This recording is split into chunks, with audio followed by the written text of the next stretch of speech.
Got a super fun guest in the studio this week. I got my boy Caleb Hommel in the studio this week with me, and Caleb's just a super interesting guy. He's just a fun-loving character. I'm going to tell a funny story about Caleb actually that he doesn't even know I'm about to tell. When I first got introduced to Caleb, I thought he was trying to scam me, and that's the honest truth. And here's why: because I interviewed Christian Osgood and Cody. And so we did a seller financing episode about, how they acquired all this portfolio, recorded the episode, I released it, and then I released some social media that followed along with it.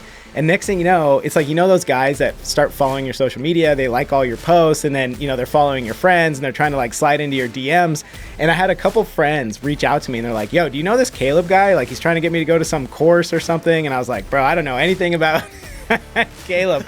And so my first interaction with this cat was I thought he was just a random dude on the internet, and digging in, doing a little more research, turns out Caleb's super legit. Not only is he legit, but he runs with, Christian and Cody, and I ended up having the privilege of, meeting him in person at a Pacific Northwest multifamily summit, which was just a really great conglomeration. Everybody got together, everybody in the multifamily space, putting our heads together. And I just had time one-on-one with Caleb, got to know him, shake his hand, kind of converse. We recorded some content.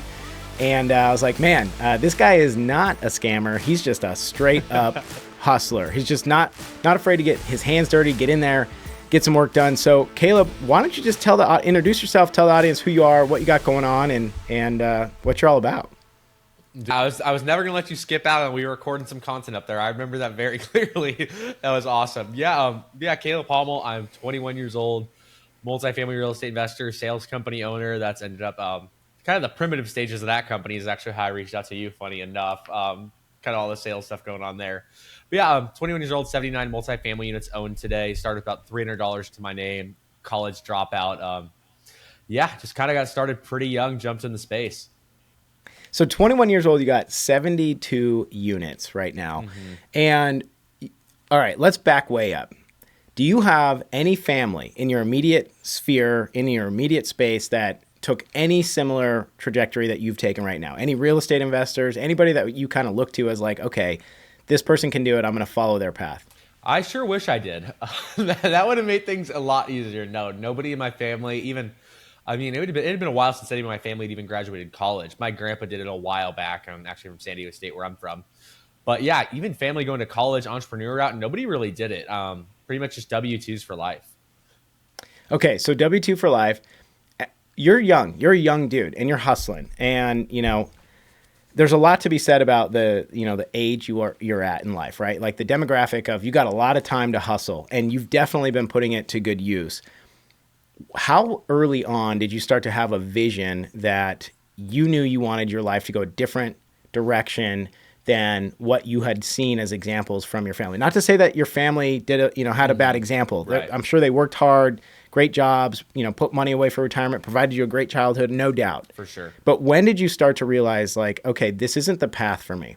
Yeah, honestly started about 16. So I was like a lifelong baseball player starting when I was 4 years old, all through high school. And then being from California, this thing called COVID shut the world down when I was a junior in high school. And wasn't going to school, couldn't really go out, all this stuff. So I picked up a random little book called Rich Dad, Poor Dad when I was about 16 and started going through it. And then immediately my thought then is like, hey, maybe I'll buy a few duplexes in like 30 years or something. Maybe I'll buy a few fourplexes. But that's when the real estate investing kind of sparked my interest, and then started going down this rabbit hole of the self-education, Kiyosaki, Grant Cardone, all that stuff. Okay, so you had access to social media, picked up Rich Dad, Poor Dad over COVID, and were intrigued enough to say, you know what, I want to find out more information about this, and went down the rabbit hole of self-discovery, Yep. Self-education, improvement, mindset. You're like, oh crap, this is totally doable. It's possible. At what point did you actually physically start to take action? Yeah, gosh. So after that point, California got a little more normal. Went back to school senior year, finished my high school baseball season out. Was actually at college playing baseball at a junior college back in San Diego. Thought I was to still go chase the dream, love of the game kind of thing, right? So I was in junior college playing ball.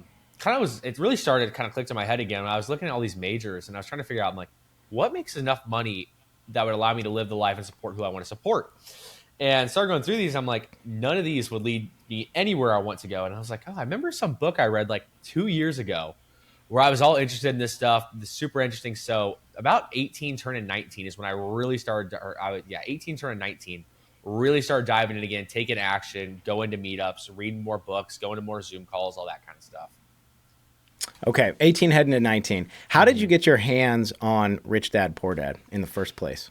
Gosh, it was actually one of my friends growing up. His mom had recommended it to him, and we were kind of going through it. And I was like, "What's this thing?" He was kind of interested in it, and I went through it, and I just was like, "Wow, you can create money with nothing? This guy must be a liar." I had actually people when I was going through it the first time. I had people actually tell me Robert Kiyosaki was a scammer and Rich Dad Poor Dad was completely false, and I was like, "Oh gosh, maybe I shouldn't even be an entrepreneur. I should just go get a job." But yeah, that was basically just got kind of introduced to it, slapped in the face, kind of randomly. Yeah.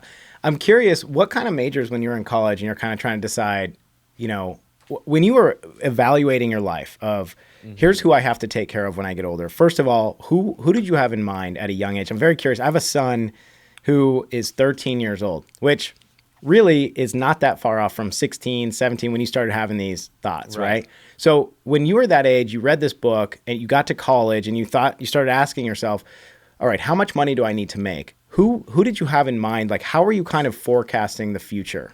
Right. I mean, the biggest thing are my parents, right? Definitely wasn't raised with a silver spoon. Unfortunately, I wish I was, but would have made things quite a bit easier. But yeah, growing up, parents, just kind of pounding the pavement. '08 was hard for us for sure. I mean, definitely got moved around a lot. I think we moved 10 times before I was 11 years old. So definitely were bounced around a lot with the whole '08 bankruptcy, all that stuff. So they were the first people on my mind is just giving back to mom and dad. They'd always put food on the table no matter what, allowed me to play baseball, allowed me to chase my dreams, allowed me to just have a great childhood. So those were the first two. And then obviously just thinking as a young man would, just having a family down the line, how I want to provide for a future spouse, for children, just making sure that they didn't have to go through what I went through growing up. So, and then I'm curious, what kind of majors did you think you saw yourself in? Obviously, you're, I hate the word unemployable because I think there's like bad context behind. Oh, but I'm completely unemployable. I couldn't agree more. So when people say they're unemployable, this is a whole other debate. I have this I wrote out in my journal the other day, this like philosophical thought process of declaring that you're unemployable. And we can get into that later. It's more of kind of like some deeper context. But, the truth is that you probably are an excellent employee. You're a person who works hard. You show up early. You stay late. You think outside the box. You're an excellent employee. But you want more, right? Like you want more. And when we say unemployable, it's because you're not satisfied with the status quo and you wanted to go and achieve more. I'm curious, as you were in college doing, what society says you should be doing, what is an entrepreneur, an unemployable, quote unquote, unemployable entrepreneur like yourself? What kind of passions were you pursuing as far as, a career that you wanted to chase later in life? Yeah, I mean, the first thing, the whole reason I was at college was baseball. And kind of baseball taught me a really valuable skill, which is you get out of something what you put into it.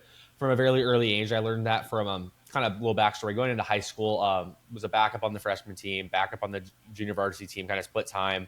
Junior year was COVID, so I wasn't going to play at all. Only reason I actually was allowed on the team is because I was the first one there and last one to leave. And then senior year, ended up having a great year, one of the better players in San Diego County. And kind of just at that point, I kind of just clicked for me. If I just work hard, anything is possible. So at first I was there, was obviously for baseball, the love of the game. Thought I was going to go try to play some D1 baseball after that and see where that led me. And then as far as that, I'm like, gosh, if it doesn't work out, where could I go? Obviously, it was looking at the more lucrative side of the finance stuff, what degrees could get me to Wall Street, that kind of thing.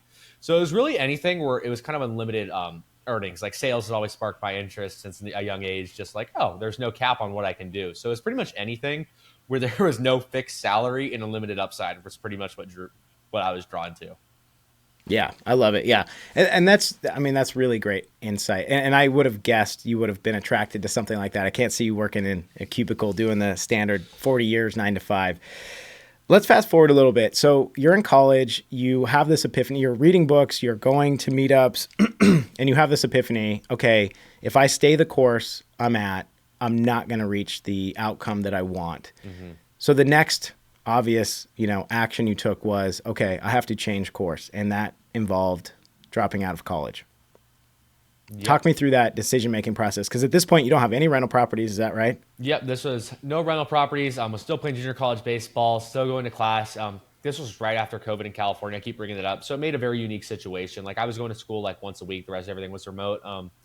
Lovechegg.com. For those of you who know, didn't like doing homework that much, just like acing tests. That was kind of the theme of my life throughout school. So yeah, I was still playing baseball, was still going to school, kind of miserable.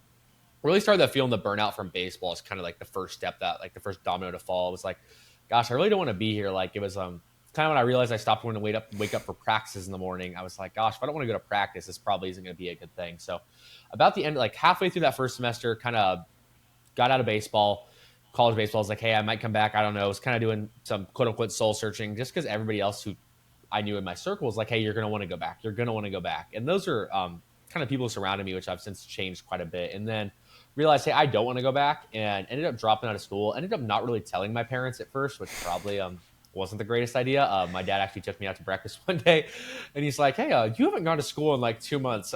What's going on? So it's pretty much just very sporadic. Like, I'm going to go for it. Met my current mentors then, which you know very well, Christian and Cody. Started networking a lot more, and then kind of start hustling, hitting the phones, trying to find that first deal. How did you meet your current mentors? Gosh, so I went to a meetup in a place called Carlsbad, California. I'm from East County, California, or East County, San Diego, excuse me, like La Mesa, El Cajon, Santee areas where I kind of grew up. And so I was going to these meetups, heard of this great meetup up north, went up there. The host of the meetup actually knew who Cody was. And so I was like, hey, do you mind if I get these guys' numbers, what they're doing, what's going on? So basically got their numbers, started plugging away in their mentorship, and kind of went from there.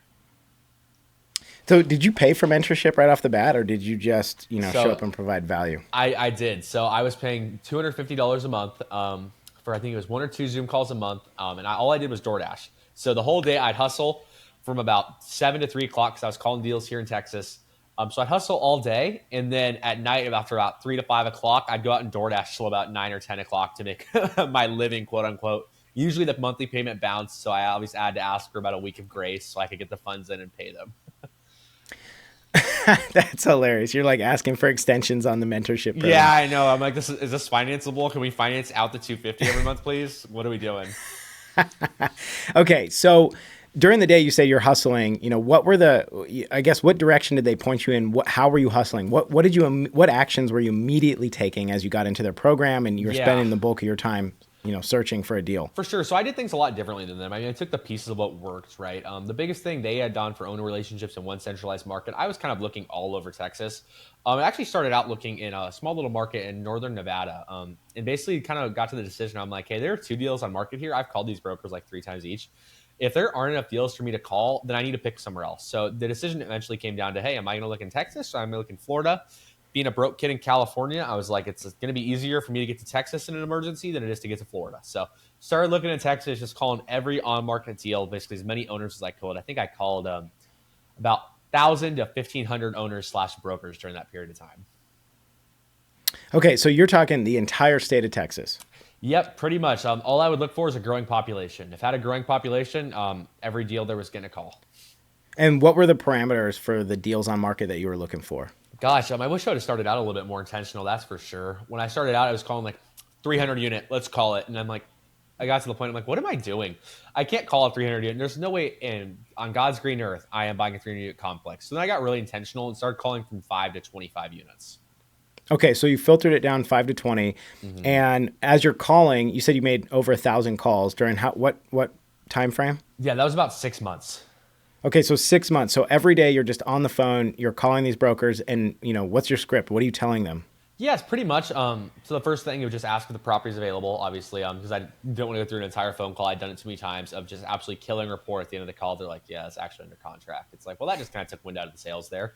So basically there, I was just calling, asking who's available, asking a little bit about the market from there, asking what they liked about the property, what they didn't like about the property, kind of dancing around the bush there.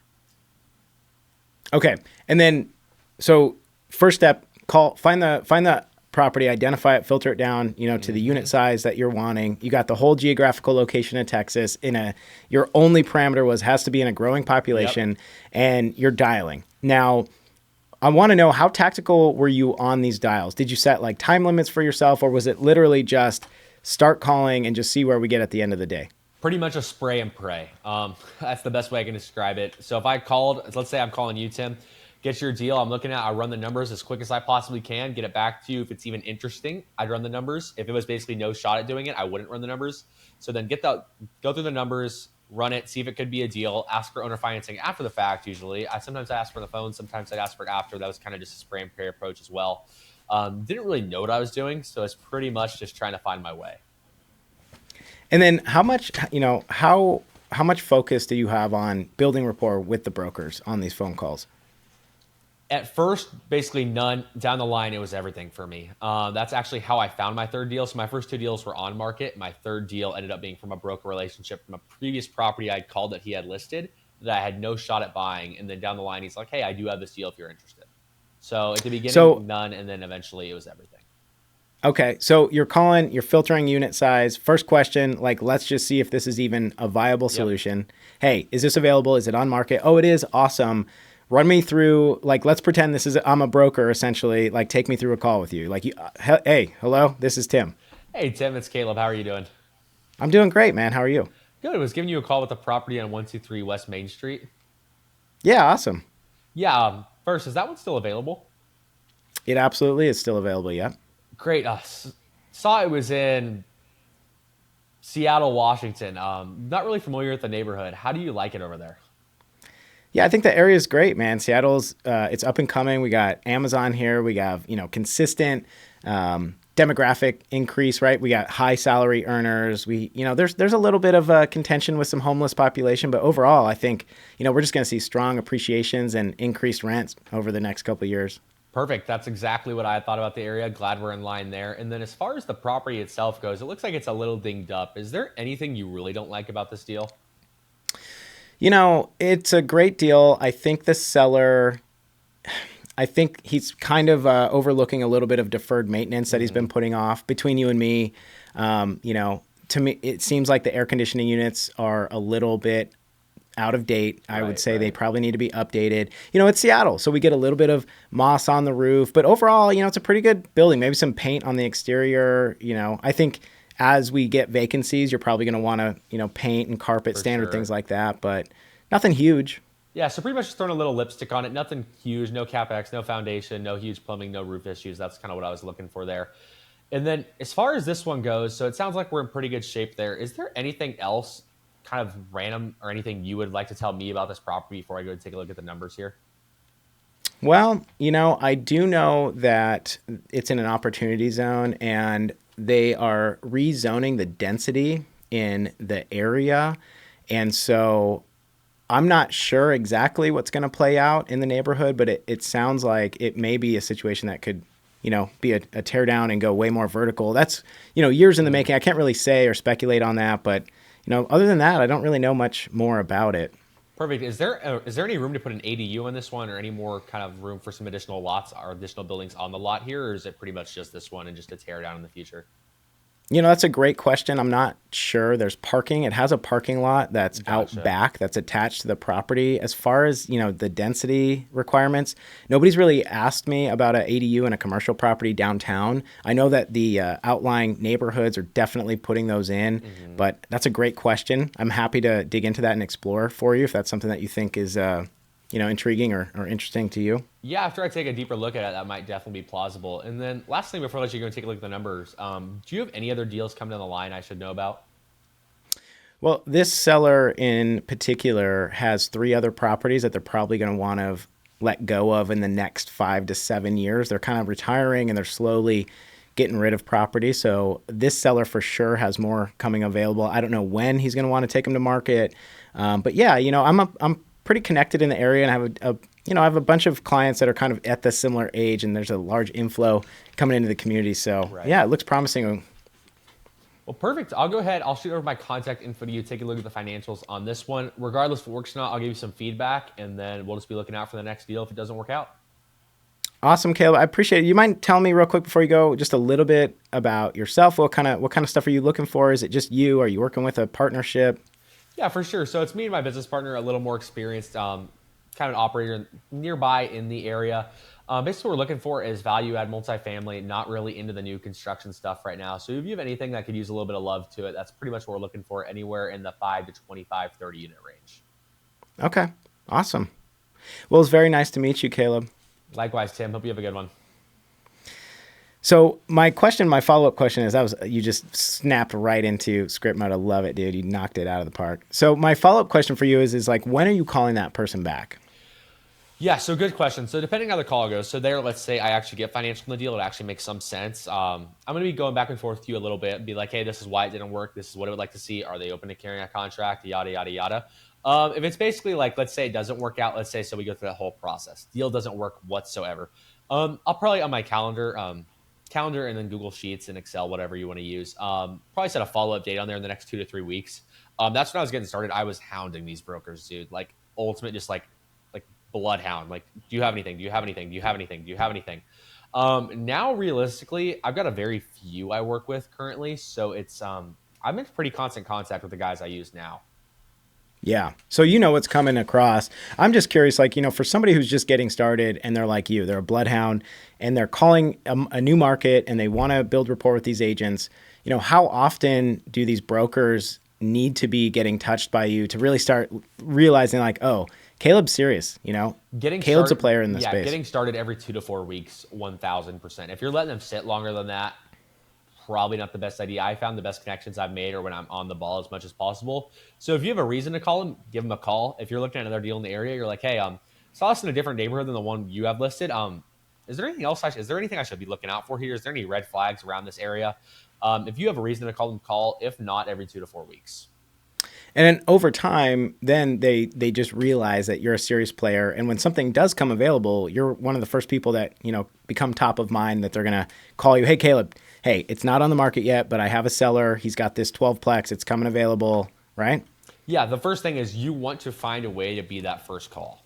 That is the entire goal. From a broker who has opportunities coming in the line, you want to be the first one that gets eyes on any opportunity, so you have the right to pass on. It's not, hey, 50 other people passed on this, and now I'm bringing it to you. It's, hey, I'm showing it to you before I show it to anybody else. Do you want to make a move at this? What are we thinking? And a large part of that, I'm assuming, comes down to rapport. And in that call, obviously very tactical. We're touching for the first time. You're asking very broad questions about the property just to make sure that it's even worth your time to pursue. But if this was a really tasty deal, like let's just say I offhandedly said, hey, by the way, this is property zone free and clear. I know that the sellers are willing to carry terms. They're very reasonable. If all of a sudden you're like, oh, that's a big juicy bone right there. What's your follow-up? Like, how are you at this point making sure that I stay focused on you to try and get into the front of the line on that deal flow there? Yeah, being a hound as I am, definitely a hammer with every sense of the word. I am going ahead. If you send me those numbers over, I'm looking at the deal. I'm getting you back terms, hopefully within an hour. If I actually have some time, I'm on that ball. It needs to be that day. It's like, hey, I'm going to be on the ball here. For a 12-size deal, like right now, I'm looking at some bigger properties actively, like in real time. On those, it's a little bit longer because I'm like, okay, there's a little bit more in depth to the underwriting. How are we looking at this? What's this looking like? Hey, is there a government contract on this part? So as soon as I possibly can on that deal, make a reasonable offer, like a well-educated offer, I'm getting it right back to you. So let's talk, I guess, numbers. Let's just dig in a little more tactical to an analysis. You said, hey, there's a juicy bone there. We're developing some rapport. You're like, hey, send me that over. Like, let me take a look at let me take a look at it right now. I send it to you. Let's just hypothetically, let's say it's a 12 unit, right? We got a 12 unit complex and seller's willing to carry a portion of it, right? For sure. What numbers are you, what are you looking at right off the top, as far as does this work or does this not work? Yeah, so my investing strategy has actually changed a little bit over time. When I first started, was looking a lot more just cash on cash. Didn't look as much at the upside on the back end of the deal. Now I'm more focused on, hey, I needed to cash flow at least day one. We're looking like 5 to 6%, but I'm way more focused on that upside down the line. Okay, so let's talk through that, right? You want it to cash flow day one, but you're really looking at upside. When you say upside, you're meaning like how much can we improve the value of the property to force appreciate that property, and at which point it's going to add to your net worth, right? It's going to add value to the property. Exactly. You can recapitalize. You can take cash back out of the deal, go put it into another deal. It makes you have a stronger position. Where I guess when you were initially started, you were much more focused on cash on cash. You wanted high cash flow, which makes sense because you needed to survive. You needed to stay alive month to month. When we're looking at a property, let's just say I sent you over, this property. First thing you're going to look at is what? Tell me exactly. Like, I want to know where your eyes are going on the OM. Yeah, so first thing. So right now, where I'm investing is this place called Stephenville, Texas. I lived in Stephenville for 5 months. I know all the big players in the area. I know the rents. I know where everything should be. The first deal I did in Stephenville was a 25-unit complex. Rents were averaged of 550. Market rent is over $1,100. First thing I do at any deal there, my eyes instantly go to the rent roll. Rent roll and the price. Those are the two things. I'm not saying price per door is everything, but price per door definitely is just a quick way to just analyze a deal. My first deal down there, $80,000 a door. Stuff usually trades about 110. So I won on price, but I also had incredible seller finance terms. This last deal I did down there, picked it up at 60 a door. Rents were at $500. So first two things I go to, just quick back of the hand math, see if it's even worth my time. Rent roll and price per door. So you're looking at the T10s, and how much are you digging into that? Are you when do you start really going through there with a fine tooth comb and looking at expense ratios and putting all that kind of junk together? Yeah, so first thing, so if I'm going through something, also a thing that comes into play is the age of the building. I'm not sure how familiar you are with Texas, but insurance is bananas out here right now, to say the very least. So really when I'm going through something, if it's even checks out price per door and the rents, even if we could be a deal, then I'll start going through the finer tooth comb, especially if it's in a market I'm already investing in where I'm trying to expand. For instance, there was a deal a while back, a 10-unit, it was a student housing deal, was looking to pick it up for about 125, which is a lot pricier than I like to go, but was offering some great owner finance terms on it. Guy ended up turning down the offer. But as soon as I heard he was open to getting a little creative on the deal, beautiful building where I'm trying to expand, then I really started going through the numbers. Hey, how can I make this work? What does it need to look like? Where can I get this property? Am I going to furnish it for students? Am I going to keep it as students? I'm going to go back to long-term rentals by the unit instead of by the bed. So that's when I really start digging into it more. Got it. Yeah. So where are you getting, you mentioned several times about, doing these deals with no money. Essentially, right? So you found your first deal. Talk us through no money. Is no money truly no money? So let's say that, the seller's open to terms, and I want to get back to kind of your underwriting in a minute. Actually, you know what? Let's put a pin in no money. Sounds good. Primarily, we're gonna get to no money. There's a couple more questions I think on the underwriting side. Are you buying anything with bank debt right now? Are you trying to do all your deals? You are? Okay, so tell me about that. I hate banks. I don't like using banks. I don't like where rates are at. I don't like all this other crap that comes with them. But in this last deal I did, it's easier to use banks when you slaughter on price. And I slaughtered on price. Picked it up for 60 a door. Stuff trades in the market at 100 a door. Rents are at 500, should be on this property with the condition it's in, the size of the unit should be 1,000. Give or take a little bit. So I already knew, okay, I'm buying at a competitive cap rate. I'm buying over a 6 cap and over a 6 cap market. I have at least $300 to $400 of upside on my rents. And realistically, this thing should be trading at $40,000 higher per door. That is a deal I'm okay at doing bank debt on. Skinnier margins, not something I'm willing to go bank on. Let's talk about that deal in particular. How did you end up picking it up for such a great value? Yeah, so I'll kind of take you to the story of the deal. So coolest building in town. It's a wonky looking building. I don't know if I'd call it cool. Saw a property manager sign out front of it, texted her. I knew who she was. Said, hey, is he open to an offer on this one? No, but I have a 26 unit that's open to an offer. Very interested as I'm trying to expand down there. Went through the whole underwriting process. Guy originally wanted about 185 to 19. And I'm like, hey, this isn't going to work. Can we get creative on here? What can we do on this? What's going on? It actually ended up sitting about a month and a half. I remember the coffee shop I was in when I was actually going back and forth there the first time. I'm like, hey, this just isn't going to work unless we can get creative, a management contract option, seller financing, whatever. Not a big subject to guy on deals, but it's basically trying to figure out a way to get creative on it. And then call her back about a month and a half later. I'm like, hey, is he still open to an offer? Yeah, he'd gone down to 175. I was like, oh, okay, he must be a little desperate to move on this thing. Ended up getting him down to 1.6. The whole thing is the guy just wanted to go build another property. This was like mailbox money for him. He didn't really care. He also had floating rate debt on it for what he did owe on the property. He just wanted to get out and be done with it. And so I was like, hey, I'll come in. I'll buy this thing at 1.6. And the deal kind of came together from there. So, I mean, essentially, it wasn't really anything too creative. It was just being patient and letting him walk the price down because he was running out of time. He was getting itchy just to go do the next thing. That's exactly it. I mean, the whole thing is a lot of people, I made the same mistake when I was getting started. You negotiate against yourself. You're like, gosh, is this reasonable? Is he going to take this? He's not going to take this. He's already at this. He set the anchor so high, he's not going to come down. What you need to understand is you ask for what you want, not necessarily for what you need. The deal would have worked at 175. Heck, I almost locked it up for 175. I wanted it at 1.6. So I just waited. I was patient. I wasn't going to give in. And he ended up giving in and coming down to where I was at. And then, so at 175, what kind of debt did you get on it? Is it agency debt? No, just a local credit union, actually. I got 7.5%. Oh, awesome. So 5-year product, 7.5% interest only for the first 2 years, then amortized over 30 for the last 3. And did you need like a KP to sign with you, or just because you had, experience and a portfolio? Yeah, great No. question. So it's actually a combination of the two. The partner I used actually was back in San Diego. Met him through a meetup actually back home, and he is one of the most bankable people I have ever met. But to use this credit union, you had to be local to the area. So I hit that requirement, and he hit the requirement of being able to qualify for the loan. So once we did that, everything ended up working out from there. Got it. Okay. Super cool. Super cool. When you were hustling deals, when you were just hound dogging, right?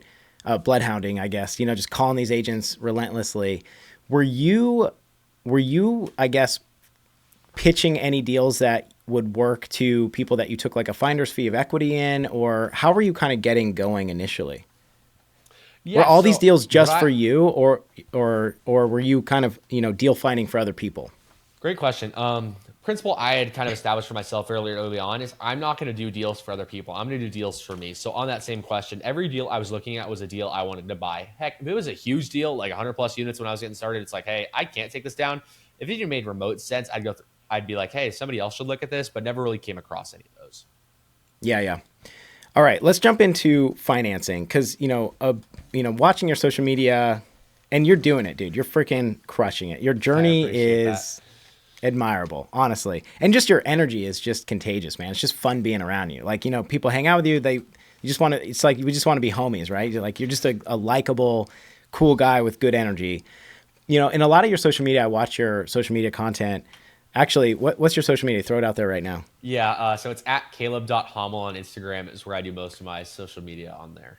And he's got good stuff. It's just fun loving. Like, it's just good content. Alex Hormozy talks a lot about it. Like, doesn't matter if it's produced or not produced. If the content's good, the audience will show up. That's exactly what your content is. You don't overthink it. It's like on the cusp, like you're drinking a soft drink, walking down the street. Doesn't matter. It's just like, it's good content because the message is really good. But in your content, you talk a lot about you got started with no money, like literally no money. And I think, there's a lot of people that there's misnomers with no money. So can you talk me through how you started get going?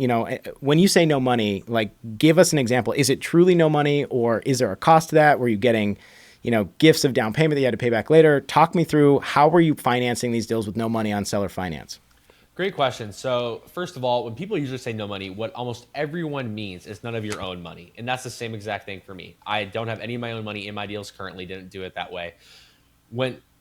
It's so hard when you're using a broker, right? A broker is going to take a fee. If you're going to try to go 0% down on something with a broker, that's basically just won't work. So there's always going to be some money involved, whether it's closing costs, inspections, whatever. There's going to be money involved, but nowhere does it have to be your own money. So, okay, give us an example then of how you're not digging into your own pockets. When you say none of your own money, are you taking a partner? Are you getting like a gift or a loan from a friend or family member? What do you mean no money? Great question. So let's use this last deal I did. 1.6 bank loans. There's a finder's fee for the bank loan, whatever, to the credit union. There's inspections. There's closing costs. It's a conventional deal, so it's not seller financed. So the partner. Hang on. Pause right there. You said there's a finder's fee to the credit union? Yeah, so there's a 1% or origination fee, excuse me. There's an origination fee. Yeah, okay. Sorry about that. Okay. So yeah, basically on this thing, so the partner came in, down payment was $320,000. There's a little bit of closing costs in there. This one, there's going to be some turns going on. So I raised $400,000 for everything, whether that was inspections, closing costs, down payment, renovation funds, all that stuff. So none of that $400,000 came out of my own pocket. Okay, so you're trading the boots on the ground, the active management role in exchange for ownership of the deal. So Bingo. You're going to come with no cash, but you're trading your time, your sweat equity. You found the deal, you're organizing the deal, and your boots on the ground, stabilizing the property, bringing rents up to market, and your partners that you're bringing in are providing the capital. It's more passive for them. You guys have meetings every, so often and have an agreement. They get a piece of equity. What are let's just say on this deal in particular, if you're comfortable sharing, For sure. You found this deal, you bird dogged it, you put it together, 1.6 purchase price. To close, you need to come with $400K, right? Mm-hmm. So what do the splits look like between you and your cash partners that you bring in? And, what's fair? If somebody's out there finding deals, they have none of their own money, what's fair? Yeah, so I do things a little bit different than most people do. I'm not one of these syndicators. I don't like that model. I don't like the upfront fees, all that stuff. The hefty fees, just not my thing. So I do everything. So on this one is a 50-50 split. And how I run that is a lot of people are like, oh, we're charging interest on this, yada, yada, yada. How I just do it, I'm like, hey, I know your goals. Your goal is to get into more real estate in the future. You want to keep doing deals with me. Let's just go 50-50 on this. Until I get you your entire 400,000 back out, I'm not taking a dime of this deal. So which most people are like, whoa, you're not getting paid from this? No. There was a small thing up front for me. That was barely it. Didn't take any of these guys taking this 8% stuff. Basically took something to just cover my time, I guess you could say. So basically, go first money in, first money out. I'm not taking any cash until his entire $400,000 is returned, whether cash flow, refinance, whatever.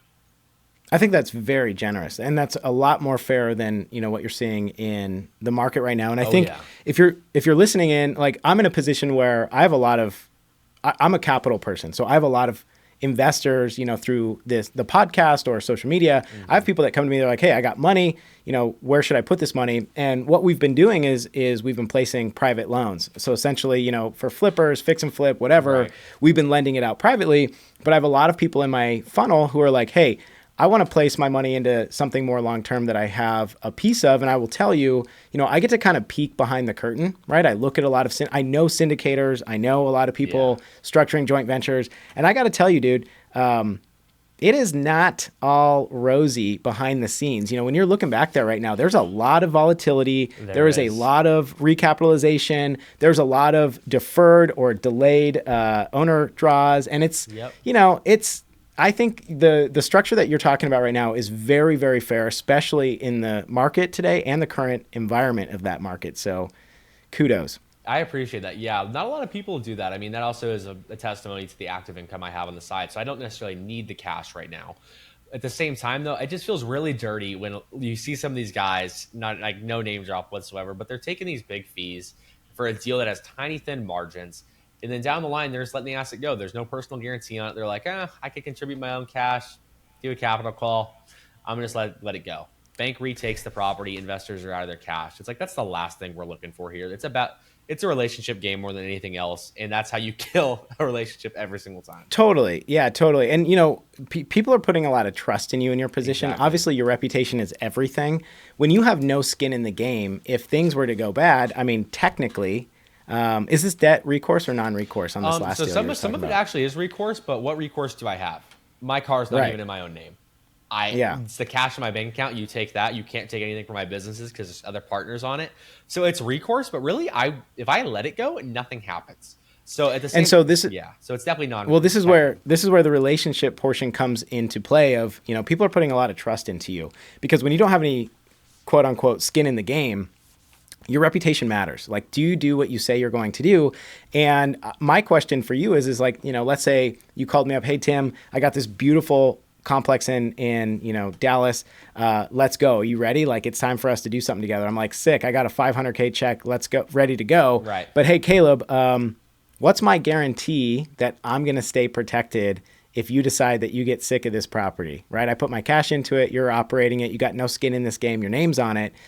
How do you overcome, the objections of people feeling a little queasy or hesitant? Or are you only attracting people into your network that know you, like you, trust you, and are ready to just cut the check? Great question. So that's where the relationship comes into play, right? How I actually attract most of my investors, I say this a lot. I just am blessed to never shut up. I'm an extrovert in every sense of the word, so I'm always talking about what I'm doing, always saying what I'm working on, what the next deal is. Hey, this might be in the future. Hey, what are you working on? Are you interested in real estate?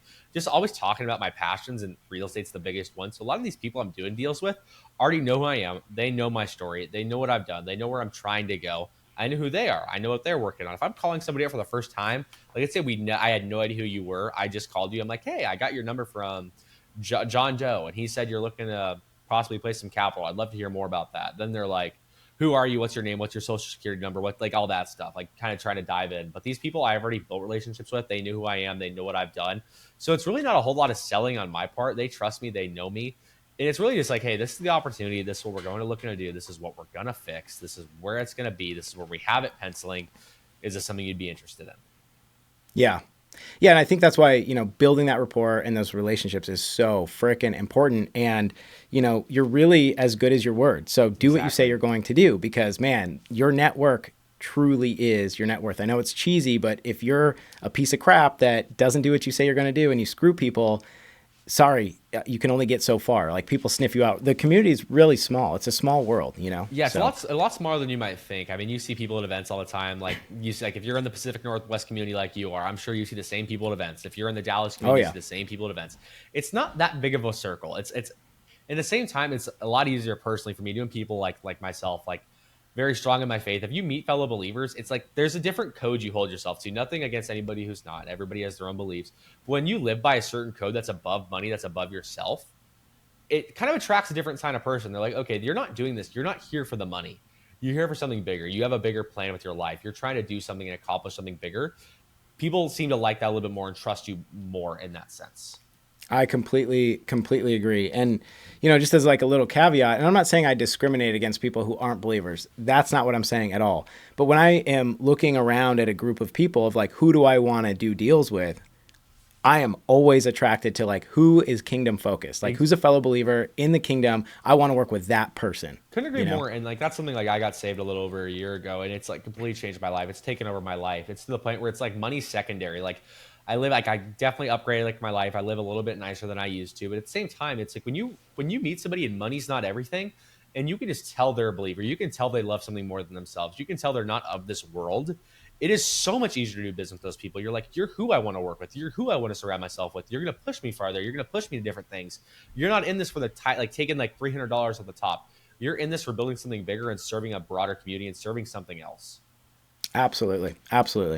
Well, let's wrap up this episode with something a little bit different and creative than we've done before. Let's hear it. I'm going to tell you what I'm seeing in the market up here. And so I want to tell you kind of what's been coming, what I've been seeing, and maybe you can help me kind of brainstorm some solutions for what's on the horizon here. Let's do it. I have a lot of friends, right? Like we're plugged into the multifamily community. I have investor friends who own properties. They own multifamilies. And what's happening right now is I have friends who are kind of at the retirement age. They want to transition into something else.